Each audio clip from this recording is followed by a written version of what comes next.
नमस्कार, आप देख रहे हैं सच पत्रिका न्यूज और मैं हूं बालकृष्ण शुक्ला। आप सभी का स्वागत करता हूं आज के बुलेटिन में। आज के बुलेटिन की शुरुआत करते हैं 22 घंटे तक गुल रही बिजली की समस्या से। उसके बाद दिखाएंगे क्षेत्र की तमाम बड़ी खबरें। यदि आप चाहते हैं सबसे तेज, सच और सटीक खबरें तो चैनल को सब्सक्राइब करना बिल्कुल न भूलें। जिला मुख्यालय कोटपुतली के नागाजी की गौर और गोविंद विहार कॉलोनी में 22 घंटे से ज्यादा समय तक बिजली आपूर्ति ठप रही। बुधवार रात्रि 11 बजे से शुरू हुई यह परेशानी गुरुवार देर रात 9 बजे तक जारी रही, जिसके चलते आमजन को भीषण गर्मी, अंधकार और जल संकट जैसी गंभीर समस्याओं से जूझना पड़ा। हैरानी की बात यह रही कि यह सब कुछ जिला स्तर के सबसे बड़े बिजली अधिकारी के नाक के नीचे होता रहा और उन्हें भनक तक नहीं लगी। बुधवार रात्रि को अचानक आए फाल्ट के कारण 160 केवी क्षमता वाले 2 ट्रांसफार्मर खराब हो गए, जिससे पूरे फीडर क्षेत्र की आपूर्ति ठप हो गई। जिला मुख्यालय पर ऐसी बुनियादी संरचना का टूटना, वह भी बिना किसी वैकल्पिक तैयारी के, विभाग की तैयारियों पर बड़ा सवाल खड़ा करता है। बिजली न होने के कारण घरों में उमस, अंधकार और पानी की समस्या एक साथ आ खड़ी हुई। महिलाएं बाल्टियां लेकर परेशान रही तो बच्चे पूरी रात नींद को तरसते रहे और कई बच्चे सुबह स्कूल तक नहीं जा सके। पेयजल संकट ने हालात को और भी गंभीर बना दिया। पार्षद प्रतिनिधि विजय कुमार आर्य समेत अनेक लोगों ने बताया कि बार बार निगम अधिकारियों को कॉल किया गया, लेकिन किसी ने फोन तक नहीं उठाया। जनता को बिना जवाब, बिना समाधान और बिना अपडेट के छोड़ दिया गया। कोटपुतली में 160 केवी का ट्रांसफार्मर स्टॉक में नहीं था। बहरोड और अलवर जैसे समीपवर्ती केंद्रों से भी मदद नहीं मिल सकी, जिससे जनता को राहत मिलने में विलंब हुआ। यह दर्शाता है कि बिजली जैसी मूलभूत सेवा के लिए स्थानीय तैयारियों की स्थिति कितनी दयनीय है। गुरुवार को जब जिला कलेक्टर प्रियंका गोस्वामी बिजली आपूर्ति को लेकर अधिकारियों को व्यवस्था दुरुस्त रखने के निर्देश दे रही थी, उसी समय नागाजी की गौर और गोविंद विहार कॉलोनी के लोग घंटों से बिना बिजली के बैठे थे। यह एक वास्तविक प्रशासनिक विडंबना थी। इस पूरे घटनाक्रम में सबसे चौंकाने वाली बात यह रही कि कोटपुतली जिला मुख्यालय पर ही विद्युत निगम के अधीक्षण अभियंता कार्यालय मौजूद है, जो जिले के सबसे बड़े अधिकारी होते हैं। बावजूद इसके कोटपुतली के कई इलाकों में इतने लंबे समय तक बिजली गुल रही और उन्हें ना तो इसकी भनक लगी और ना ही अधीनस्थ अधिकारियों ने कोई सूचना दी। यह वास्तव में गहन लापरवाही और विडंबना की स्थिति है, जो दर्शाती है कि तंत्र पूरी तरह सुस्त और समन्वयहीन हो चुका है।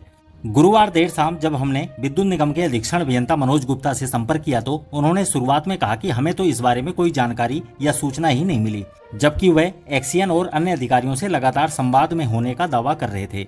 कुछ देर बाद उन्होंने बताया कि 160 केवी के ट्रांसफार्मर जयपुर के कूकस से मंगवा लिए गए हैं और रात तक उन्हें स्थापित कर बिजली आपूर्ति बहाल कर दी जाएगी। क्षेत्रवासियों का कहना है कि यह पहली बार नहीं है। बिजली व्यवस्था की यही स्थिति पिछले काफी समय से बनी हुई है। लोग अब स्थायी समाधान और जवाबदेही तय करने की मांग कर रहे हैं। आमजन की पीड़ा यही है कि एक ओर कलेक्टर तक निर्देश दे रही है, दूसरी ओर निगम के अधिकारी फील्ड की सच्चाई से ही अनजान बने हुए हैं। अब नगर परिषद की अनदेखी से जुड़ी खबर।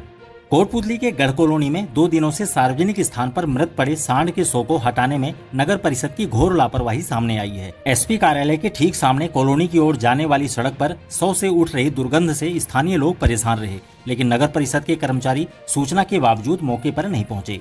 क्षेत्रवासियों की शिकायतों के बाद भी जब कोई कार्रवाई नहीं हुई तो गौ रक्षा दल के कार्यकर्ता मौके पर पहुंचे और प्रदर्शन कर नगर परिषद की कार्यशैली पर सवाल खड़े किए। प्रदर्शन के बाद नगर परिषद का ट्रैक्टर मौके पर आया। अंततः गौ सेवकों की मदद से शव को जेसीबी के जरिए दफनाया गया। इस दौरान गौ सेवकों ने मृत सांड को चुनरी उड़ाई और पुष्प अर्पित कर विधि पूर्वक अंतिम संस्कार किया। इस सेवा कार्य में संतू सुंदरपुरा, मोहित सैनी, मयंक स्वामी, मोनू बागड़ी और मनीष शर्मा जैसे गौ सेवक सक्रिय रहे। अब जिला कलेक्टर की मीटिंग। जिला कलेक्टर प्रियंका गोस्वामी की अध्यक्षता में गुरुवार को कलेक्ट्रेट सभागार में राजस्व अधिकारियों की समीक्षा बैठक आयोजित हुई। बैठक में विभागीय उपलब्धियों, बजट घोषणाओं की क्रियान्विति और राजस्व मामलों की प्रगति पर चर्चा हुई। जिला कलेक्टर ने अधिकारियों को स्पष्ट निर्देश दिए कि जिले में चल रहे सभी राजस्व मामलों को निर्धारित समय सीमा में निस्तारित करें और आमजन को राहत देने के लिए संपर्क पोर्टल और मुख्यमंत्री जन सुनवाई प्रकोष्ठ पर प्राप्त मामलों को प्राथमिकता से निपटाएं। उन्होंने कहा कि संवेदनशीलता और जवाबदेही के साथ कार्य करते हुए ऐसे मामलों का समाधान समयबद्ध और संतोषजनक होना चाहिए। उन्होंने सभी पोर्टलों पर लंबित मामलों की प्रगति की समीक्षा की और सूचना अपडेट रखने के निर्देश दिए। साथ ही अखबारों में प्रकाशित खबरों पर विभागों द्वारा त्वरित रिपोर्ट भेजने की बात कही। बैठक में अवैध खनन की मॉनिटरिंग, राजस्व वसूली, गिरदावरी, अतिक्रमण हटाने, मासिक प्रगति रिपोर्ट और सहायता संबंधी बकाया मामलों की समीक्षा भी की गई। बैठक में एडीएम ओम प्रकाश सहारण समेत जिले भर के अधिकारी मौजूद रहे। अगली खबर मजदूर संघ की। कोटपुतली के मोहनपुरा ग्राम में स्थित अल्ट्राटेक सीमेंट लिमिटेड परिसर में भारतीय मजदूर संघ का 70वां स्थापना दिवस उल्लास के साथ मनाया गया। विश्व के सबसे बड़े श्रमिक संगठन के स्वर्णिम 70 वर्ष पूरे होने पर आयोजित इस समारोह में संगठन की विचारधारा और नीतियों के प्रचार प्रसार के साथ ही उसे और अधिक सशक्त बनाने का संकल्प लिया गया। कार्यक्रम की शुरुआत भारत माता के जय घोष से हुई। इसके बाद यूनियन झंडारोहण और मिठाई वितरण किया गया। इस अवसर पर इकाई अध्यक्ष सीताराम जाट, महामंत्री दलजीत सिंह पलाड़ा, संगठन मंत्री संपत सिंह, कार्यकारिणी अध्यक्ष ईश्वर यादव, कोषाध्यक्ष जयप्रकाश सिंह समेत कई कार्यकर्ता मौजूद रहे। वक्ताओं ने कहा कि संघ की ताकत संगठित मजदूरों से है और इसी के बूते भारतीय मजदूर संघ वर्षों से श्रमिकों की आवाज बना हुआ है। अब देखते हैं भाजपाइयों का सम्मान।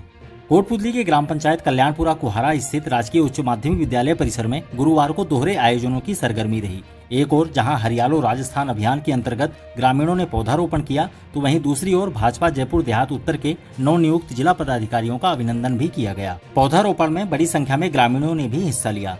इस दौरान हाल ही में नियुक्त जिला महामंत्री एडवोकेट सुरेंद्र चौधरी, जिला उपाध्यक्ष विनोद सिंह और जयराम सिंह गुर्जर, कार्यालय प्रभारी एडवोकेट अशोक सुरेलिया और जिला मंत्री प्रतिनिधि पूर्व चेयरमैन महेंद्र सैनी का ग्रामीणों ने माल्यार्पण और साफा पहनाकर स्वागत किया।